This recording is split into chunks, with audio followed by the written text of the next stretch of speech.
Hello বন্ধুরা, welcome to আরকে sports. আশা করি তোমরা সবাই সুস্থ ও ভালো আছো। তো এই ভিডিওতে 2 থেকে 3টে আপডেট শেয়ার করা রয়েছে। এক এক করে সবকটা বিষয় শেয়ার করব, তাই একটু স্কিপ না করে ভিডিওটা শেষ অবধি দেখতে থাকো এবং এই চ্যানেলে প্রথমবার এসে থাকলে চ্যানেলটিকে তোমরা সাবস্ক্রাইব করে নিও। তো প্রথম যে খবরটা শেয়ার করব সেটা একটা অন্যরকম বিষয় নিয়ে।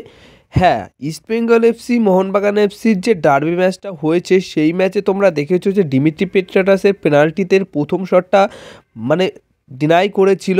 সেখানে কিন্তু প্রথম শটের সময় হুগো বুমোস মারার সময় গোলটা যখন হয়ে গেছিলো তখন হুগো বুমোস সেই সময় বক্সের ভিতর ঢুকে পড়েছিল, যার কারণে কিন্তু রেফারি সেই গোলটা ডিনাই করেছিল এবং পরবর্তী সময়ে তাকে আবার শট মারতে বলেছিল। আর দিমিত্রি পেট্রাটাস সেকেন্ড শটে সেই শটটা কিন্তু গোল পোস্টে মারে। তো সেখানে মোটামুটি প্রথম গোলটা হওয়ার পর সেকেন্ড শটে নেওয়ার পর সেভ হয়ে যায়। তো এইখানে কিন্তু রেফারি মনে করেছেন যে হ্যাঁ, হুগো বুমোস আগে ঢুকে পড়েছিল বক্সের ভিতর, তাই তিনি সঠিক সিদ্ধান্ত দিয়েই আবার পেনাল্টিটা মারতে বলেন দিমিত্রি পেট্রাটাসকে।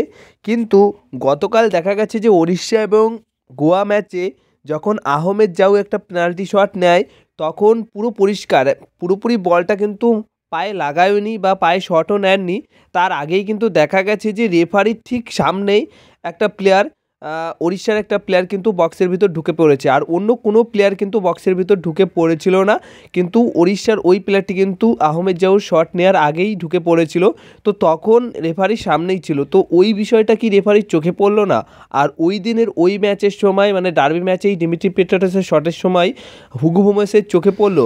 মানে মানে এক একটা সময় এক একটা রেফারি কী যে করে আর কি সিদ্ধান্ত নেয় সেটা ভাবলেও অবাক হই আমরা। আর এই ইন্ডিয়ান রেফারিদের কোনো সময় হয়তো উন্নতি হবে না, যত বড়ই রেফারি যত বড়ই কাজ করানো হোক তাদের উন্নতি করার জন্য, কিন্তু এরকম ভুলভাল সিদ্ধান্ত তাদের কাছ থেকে আমরা দেখতেই পারবো। হ্যাঁ, এটাও হতে পারে যে এক একটা রেফারি এক একটা তার পার্সোনালিটির দিক দিয়ে এক এক রকম সিদ্ধান্ত নিতে পারে, বাট ওই ক্ষেত্রে যদি ওটা ডিনাই হয় শটটা, তাহলে আহমেদ জাউর এই শটটাও কিন্তু ডিনাই হওয়ার কথা। বাট ঠিক আছে, তো মোটামুটি যা দেখলাম সেটুকু দেখেই নিলাম জিনিসটা কি ঘটছে। হ্যাঁ, আর ওড়িশা এফসি দল যা খেলছে তাতে করে কিন্তু কালিঙ্গ সুপার কাপ তাদের নামেই মোটামুটি থাকছে, এটুকু বলতেই পারি। তো এই বিষয়টা নিয়ে তোমাদের কি মতামত অবশ্যই তোমরা কমেন্ট বক্সে তোমাদের মতামত শেয়ার করো। এবার নেক্সট আপডেটটা রয়েছে নতুন একটা বিদেশি প্লেয়ারকে নিয়ে। বেঙ্গল এফসি দল 28 বছর বয়সী ডেনমার্কের একটা স্ট্রাইকারকে সই করিয়ে নিয়েছে, অলিভার ড্রস্ট। তিনি কিন্তু খুবই ভালো মানের একজন ইয়ং স্ট্রাইকার। তো অবশ্যই কার্তোস মেনের রিপ্লেসমেন্ট হিসেবে তাকে সই করিয়ে নিয়েছে বেঙ্গল এফসি দল, এবং অন্যান্য দলই কিন্তু খুব ভালো মানের স্ট্রাইকার সই করিয়ে নেয়। সেই ক্ষেত্রে আরও একটা স্ট্রাইকারকে সই করিয়েছে।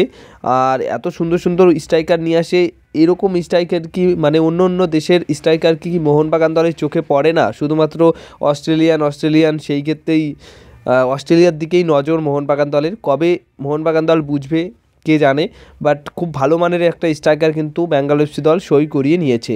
এবার নেক্সট আপডেটটা রয়েছে অবশ্যই আরমান্দো সাদিকিউকে নিয়ে।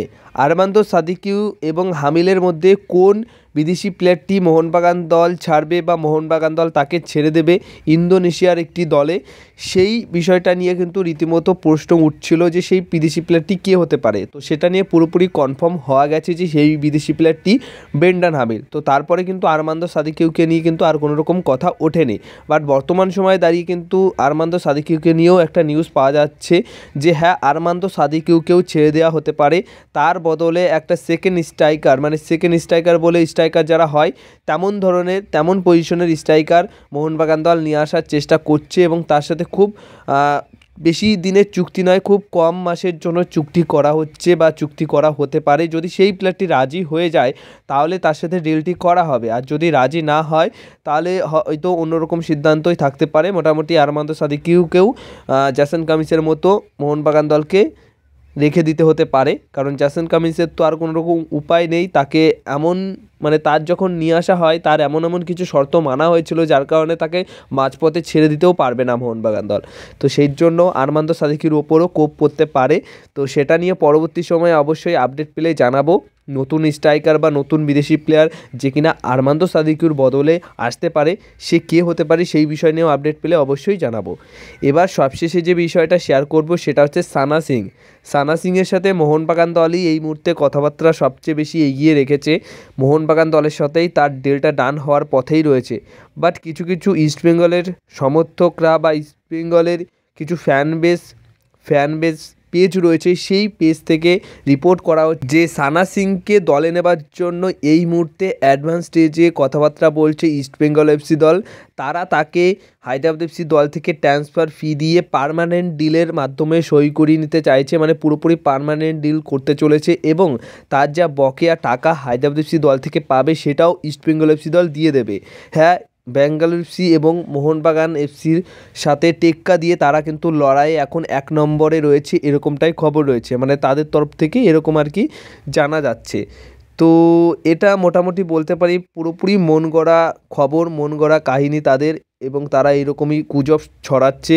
এমন কোনো রকম ইনকোয়ারি পর্যন্ত করা হয়নি সানা সিংয়ের ব্যাপারে ইস্টবেঙ্গল দল তরফ থেকে, কারণ তাদের লালচুংনা রয়েছে, তারপর রয়েছে জর্ডান এলসি, মাহের এবং বিদেশি ডিফেন্ডার আরও একটা আছে, গুরসিমরত সিং গিল আছে, তো অনেকেই আছে। তো তাদের সানা সিংয়ের প্রয়োজন হতেই পারে, বাট ইনকোয়ারি কিন্তু করেনি এখন অবধি, তাকে নেবার ব্যাপারে কোনো রকম ইন্টারেস্ট সই করেনি। এটা জাস্ট কিছু সমর্থকদের মন গড়া কাহিনী, এটুকুই বলতে পারি, বা মন গড়া কথা। তো মোহনবাগান দলই সানা সিংকে নেবার ব্যাপারে 1 নম্বরে রয়েছে এবং খুব তাড়াতাড়ি ডিলটা ডানও করে ফেলবে, এরকমটাই তোমাদেরকে জানিয়েছিলাম। তো এই ছিল আপডেটস আজকের ভিডিওতে। যদি এই ভিডিওটা ভালো লেগে থাকে অবশ্যই ভিডিওতে লাইক, শেয়ার, কমেন্ট করো, আর চ্যানেলটিকেও তোমরা সাবস্ক্রাইব অবশ্যই করে রেখো।